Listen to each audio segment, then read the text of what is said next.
era Paradise tampaknya ya. Dimana salah satu player dari Onyx Dua bahkan. tadi, ya dua ternyata ya. Dimana tadi baru turun. Betul.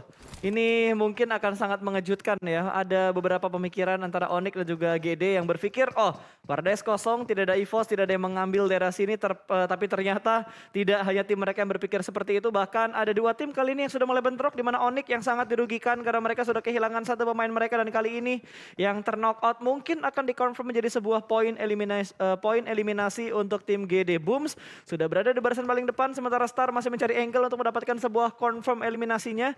Sementara Keshi yang akan mundur ke belakang karena daerah teritorialnya sudah dikuasai oleh GD. Bahkan Keshi terspot, ditembak dari belakang. Cicilan damage-nya mulai masuk dan Raffi masih belum bisa untuk memberikan backup karena dia ingin melakukan looting supaya ketika dipush oleh pemain-pemain GD, setidaknya Onyx punya power untuk menghadapi 4 pemain GD yang sekarang bergerak sebagai sebuah unit. Iya, setidaknya dia siap ya. Sementara itu seorang Keshi juga masih melakukan looting terlebih dahulu. Ini awal-awal yang buruk nampaknya untuk tim Onyx sendiri.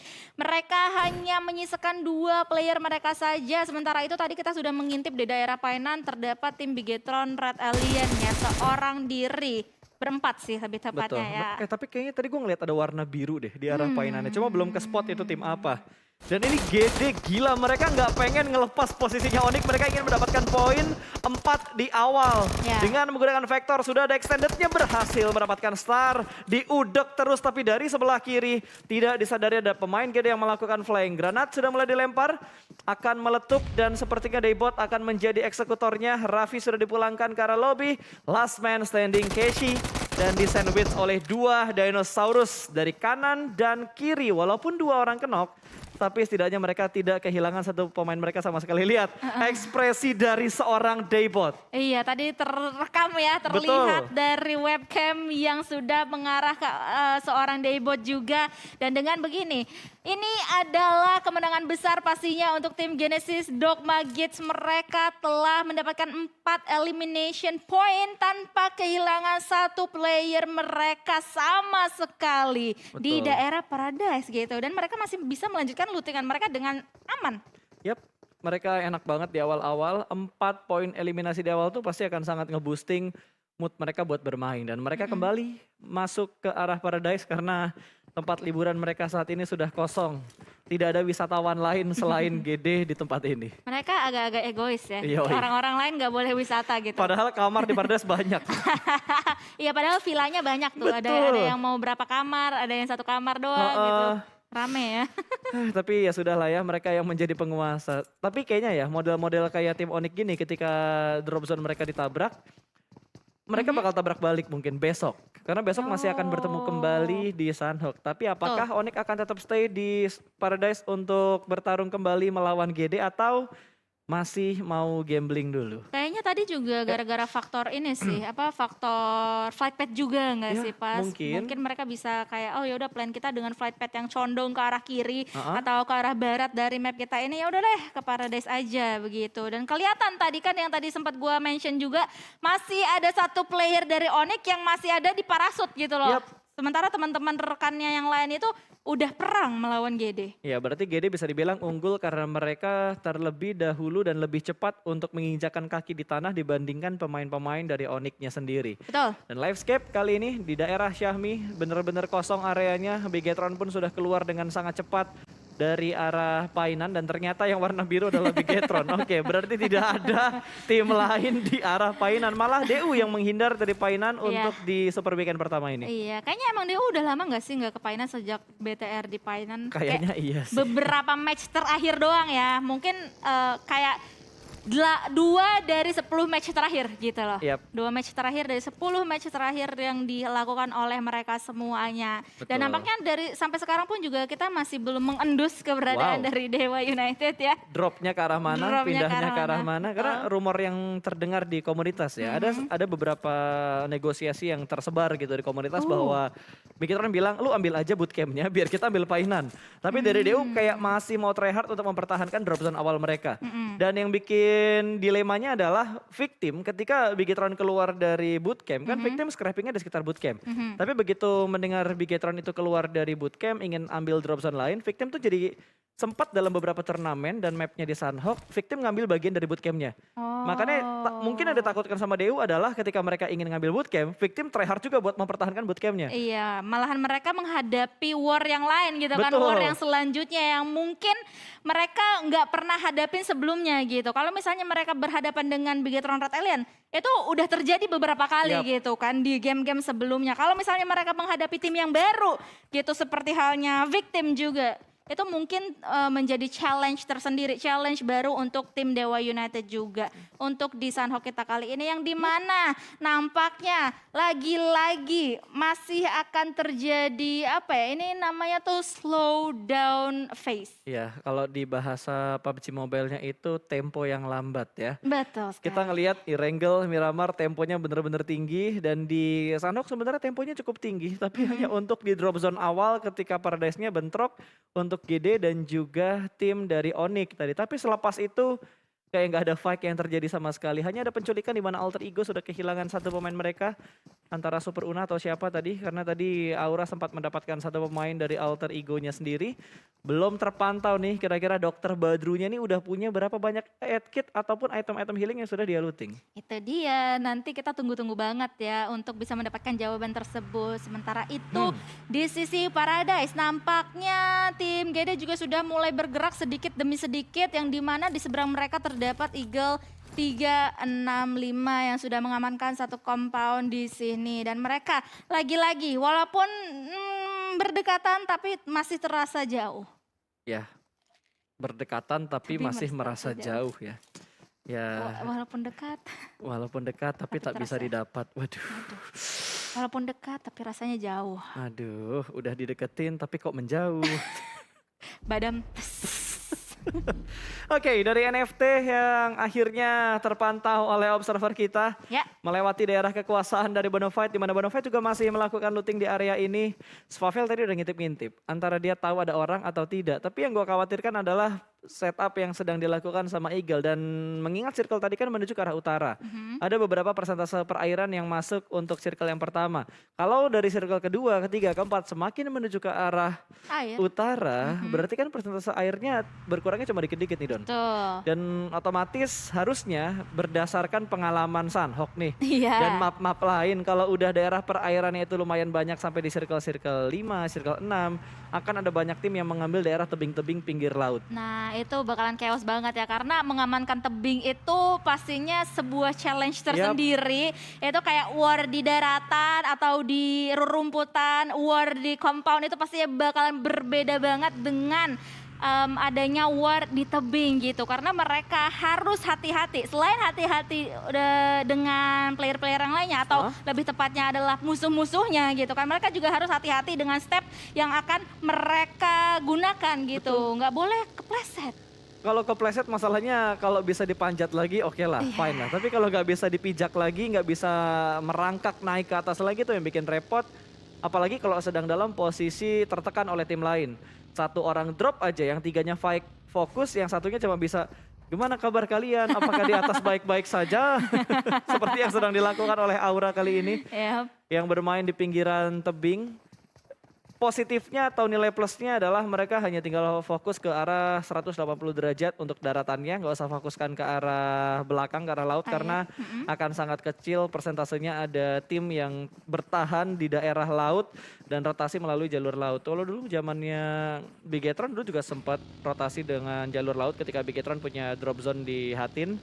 Terus Aero juga sempat beberapa kali, nggak sempat sih, sering mereka rotasi lewat jalur laut, tapi kan di kala itu. Kalau sekarang kayaknya udah mulai berkurang deh tim-tim yang rotasi lewat jalur laut. Lebih milih lewat pinggiran-pinggiran tebing supaya mereka nggak kelihatan dari high ground kanan. Ini lihat, persentase daratannya cuma sekitar 40% Don. Oh my god, ini bakalan terjadi chaos nampaknya ya. Tim-tim ini bakalan terbagi juga antara ke Pulau Bravo dan juga Pulau Alpha pastinya ya, karena circle ini masih mencakupi 2 pulau tersebut. Iya, dan itu daratannya dikit banget. Dikit banget. Dan mereka bakalan bertemu nih nampaknya ya, seperti halnya tim Victim yang dimana dia atau di sebelah kanan mereka sudah ada satu tim, sementara itu di sebelah kiri mereka juga udah ada satu tim yaitu Dewa United, dan dimana sekarang Oki Ozora bisa mendapatkan knock and ke arah depan sana, ke arah Rocky nampaknya. Wow, fight-nya sudah mulai pecah di berbagai sisi. GD yang lagi rotasi juga mendapatkan beberapa tekanan dari tim-tim yang sudah melakukan setup di sekitar area rotasi mereka. Fajar menjadi santapan untuk Eagle 365. Poin pertama untuk eliminasi yang didapatkan oleh Eagle 365. Sementara GD Uni ini belum bertambah sih. Masih 4 dari fight mereka di Paradise tadi. Sementara Victim yang sudah mulai nge-regroup mempertahankan daerah kekuasaan mereka karena Victim sudah kehilangan 2 pemain. Tapi lihat Nichil sudah mulai tertangkap pada Anthem yang masih menunggu waktu yang tepat untuk memberikan pressure ke arah pemain-pemain GD. Iya, bakalan masih menunggu aja ya. Smoke setup juga sudah dikeluarkan atau dilakukan oleh tim Victim guna untuk mempertahankan posisi mereka. GD Gits pun juga sekarang berhadap-hadapan dengan Eagle 365 ya. Proning juga sudah mulai dilakukan oleh para player-player ini. Dan sementara itu ada satu pergerakan yang dilakukan oleh 2 player dari tim Victim yang sudah mulai di-endo. Sementara itu di sisi yang lainnya juga sudah akan dilakukan pertemuan antara Takai dan juga Hierarchy. Ya, apakah akan ada HBD yang sangat mengejutkan? Lihat Peko, Voldemort, dan 1 pemain dari Hierarchy lagi, entah itu Asa atau itu Mort, sudah siap untuk menyambut pemain-pemain dari Takai. Mereka tidak menimbulkan step yang terlalu berisik. Peko bahkan melakukan pergerakan terpesona kali ini. Sudah mulai bersembunyi di balik sebuah pohon dengan cukup tenang. 2 pemain dari Takai sudah diketahui posisinya, tapi masih dipikirkan terlebih dahulu. Mau ambil yang mana, yang kanan atau yang kiri? Hades ada di arah mobil kambing, akan langsung di-spray oleh 2 pemain sekaligus. Menjadi santapan lezat untuk RRQ. Dan Crush di sebelah kanan sedikit lambat dalam melakukan respon karena jaraknya sudah mulai terlampau jauh antara Hades dan juga Crush. Dan Hades pun tadi knocknya cukup deres ya, darahnya, HP-nya benar-benar tinggal sedikit lagi dan sekarang dalam keadaan bleeding out. Sementara itu player-player atau 4 player dari tim RRQ mau mencari sisa player dari Takai di mana. Spray through the grass juga dilakukan oleh Voldemort tapi masih belum bisa menghasilkan sesuatu yang signifikan karena Crush pun juga sudah mulai menjauh. Sementara itu di sisi yang lainnya, hello, itu rekan sendiri karena Slayer berada di sebelah kanan. Mercy, no mercy. Tapi lihat Jaxi-nya kayak jadi informan gitu, mencari keberadaan Slayer dari Skylight, malah sudah pecah di arah yang lain lagi di mana Nichil akhirnya terpick off oleh Eagle 365. Poin eliminasi kedua untuk Eagle 365. Oke, cukup banyak ya poin eliminasi yang sudah dikantongi mereka. Dan ini dia zona selanjutnya akan terbuka dan menuju ke arah 2 pulau masih. Itu lihat timur pasta, bagian timur pasta ramai banget sih. Itu paling enak kuning ya, kuning siapa? Voin ya? Iya Voin, paling barat kan ya. Betul, itu Voin udah bener-bener di ujung barat banget. Tapi posisi mereka tuh udah tinggal ngejaga pos mereka aja. Dan sepertinya dari Star yang akan meninggalkan seorang Booms dikorbankan begitu saja demi menyelamatkan poin placement untuk pemain-pemain mereka, untuk posisi mereka. Tapi ternyata di tengah rotasi pun GD mendapatkan tekanan yang begitu berarti. Tidak terlalu nyaman setiap pergerakan yang dilakukan oleh GD. Ini sepertinya karma yang didoakan oleh pemain-pemain Onyx. Karmanya, Victim ternyata nampaknya tereliminasi juga di posisi ke-15 tadi ya.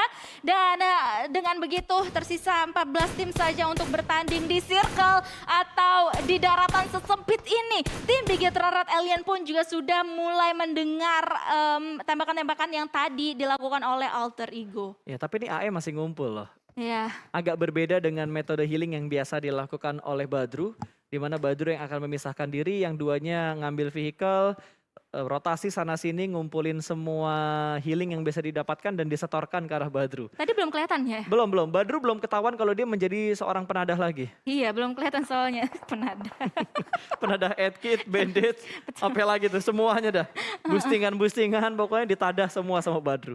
Belum kelihatan tadi ya. Oke, nampaknya di circle ketiga kita kali ini akan terjadi perpecahan perang di mana-mana ya. Seperti halnya di sini Eagle 365 juga akan langsung saja berdekatan dengan lawannya yaitu NFT.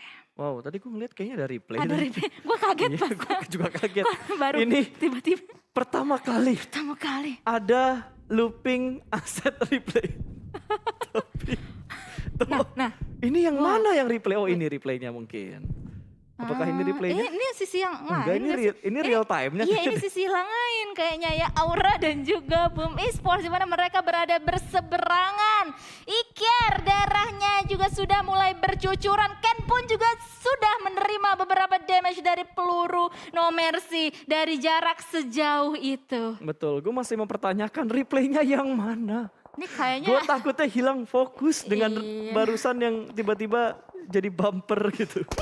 Oke, kita bakal fokuskan lagi aja back to the beat. Back to the game. Kali ini, boom, di pinggir sungai sudah dipantau oleh pemain dari Aura di mana No Mercy tidak melepas angle ke arah pemain-pemain dari Boom di mana Ken sudah berhasil diamankan dan 2 pemain yang terjebak di pinggir sungai kali ini. Smoke sudah di pop up dan sudah mulai menuju ke arah vehicle mereka dengan goyangan motornya kanan kiri di spray dapat 1 headshot.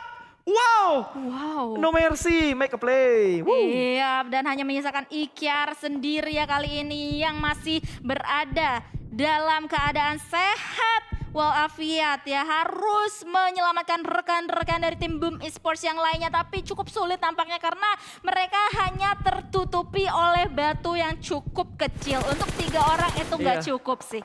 Betul, bahkan dari Boom pun mendapatkan tekanan tidak hanya dari Aura, dari RRQ juga sudah cukup dekat dan memberikan beberapa tapping fire bahkan di spray ke arah batu kecil yang hanya dimiliki oleh Boom Esports saat ini. Jaxi pun masih penasaran seperti apa pergerakan yang nantinya akan dilakukan oleh pemain-pemain dari Boom Esports.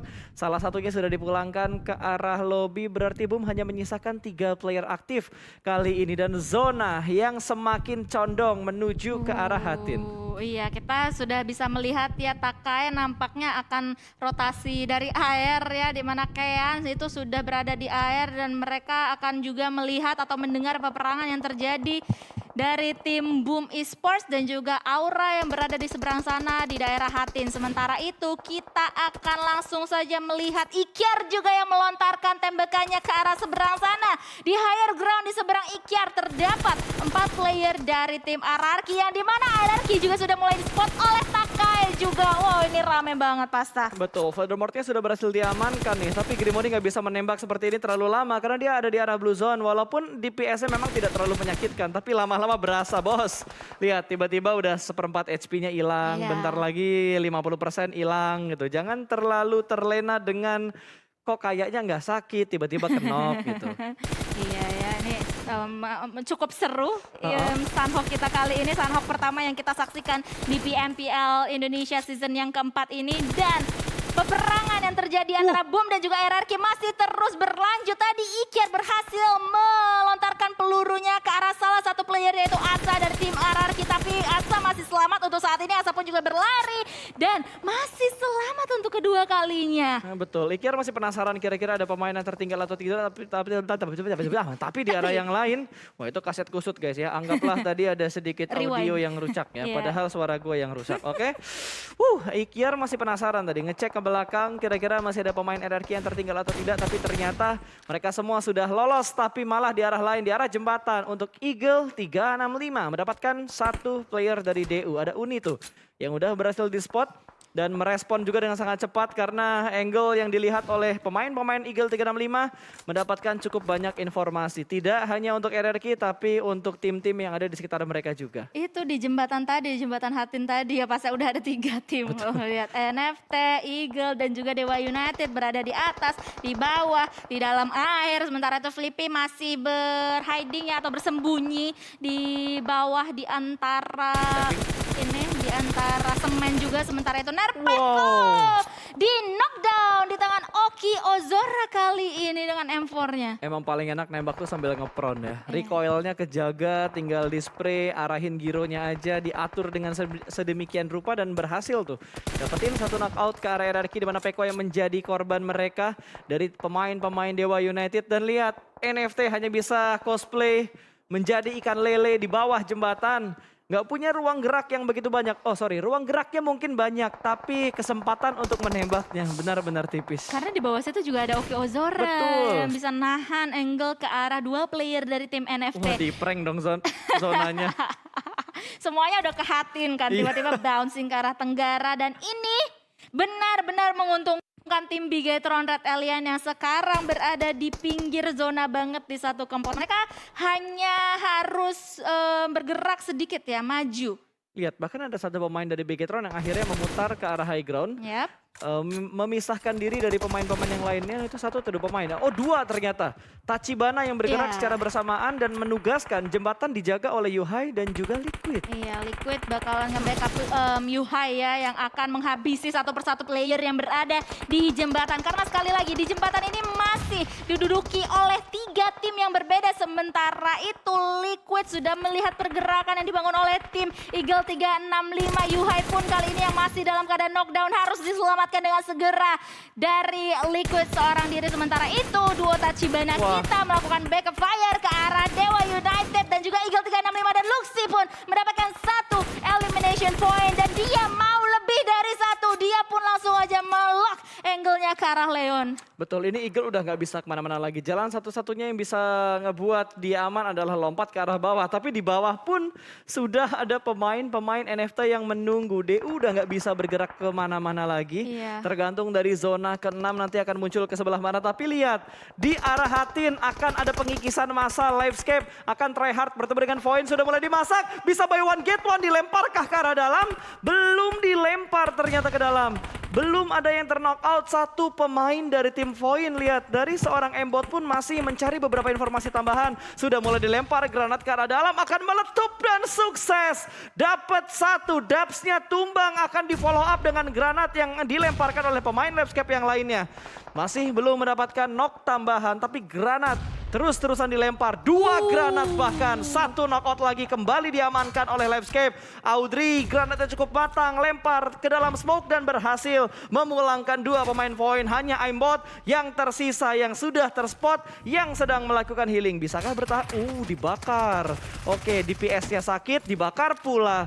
Ya udah, jadi santapan lezat untuk Livescape. Iya, dan Livescape pun kali ini sudah mendapatkan 3 elimination point untuk mereka semuanya. Dan kali ini menyisakan 8 tim saja. Aura pun juga tereliminasi di posisi ke-9 dan Yuhai sudah comeback dan mau maju ke arah jembatan Hatin ini. Menyisakan, ternyata NFT juga dipulangkan dari Playzone, ternyata Blue Zone ya. Kayaknya yang di jembatan gak ada yang selamat deh. Iya. Hans pun hanya memanfaatkan momen-momen terakhirnya.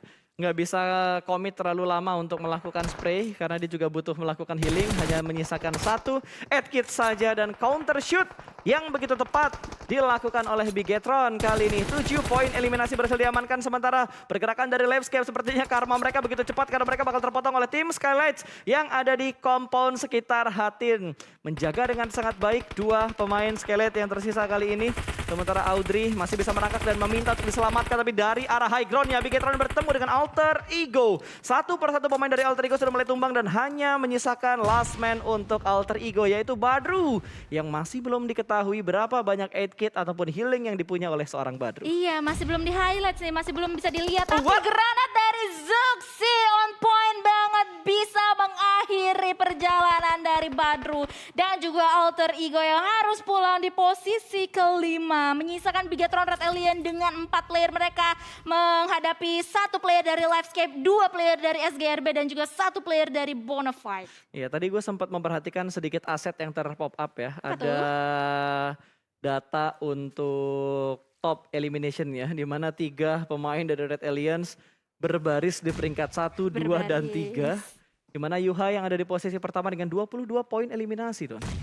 22 poin eliminasi. Itu dari SW doang? Itu dari Yuhai-nya doang. Yuhai doang lah ya. Oke, ini menarik banget untuk bisa melihat aksi spektakuler dari tim Bigetron Red Alien yang dimana mereka punya kekuatan penuh dengan 4 player mereka. Langsung saja tabrak kompon yang berisikan banyak sekali player dari LVS dan juga SGRB. Hello, di balik jendela situ. Langsung saja ditusuk keberadaan dari Slayer dari tim SGRB yang harus pulang di posisi ketiga menyisakan 1 player terakhir dari Livescape. Betul, maybe masih ingin melakukan healing dan Bigetron sungguh diunggulkan dengan posisi mereka saat ini. Ada yang mencari dan terspot. Winner chicken dinner untuk Red Aliens dengan 13 poin elimination. 13 elimination point yang berhasil dikantongin oleh tim Bigetron Red Alien dan juga winner Chicken Dinner yang berhasil mereka amankan. Dengan begitu mereka mendapatkan 28 total poin untuk satu match ini di Sunhawk yang somehow mereka juga berhasil untuk memperoleh 2364 damage. Betul, dengan total healing mereka di 449 dan juga damage yang mereka terima di 383. Ini membuktikan bahwa perjalanan mereka untuk mendapatkan WWCD juga tidak mudah karena cukup banyak proses healing yang ataupun cukup banyak damage yang diterima oleh Bigetron dari tim-tim lain. Iya, dan tadi juga terlihat ya Yuhai di daerah jembatan dari Hatin sendiri itu juga satu kali knock. Yep. Dan untung masih ada Liquid yang melakukan backup bisa untuk merevive kembali Yuhai dan akhirnya mereka kembali dengan 4 player utuh untuk tim Bigetron Red Alien di endgame tadi dan berhasil untuk memenangkan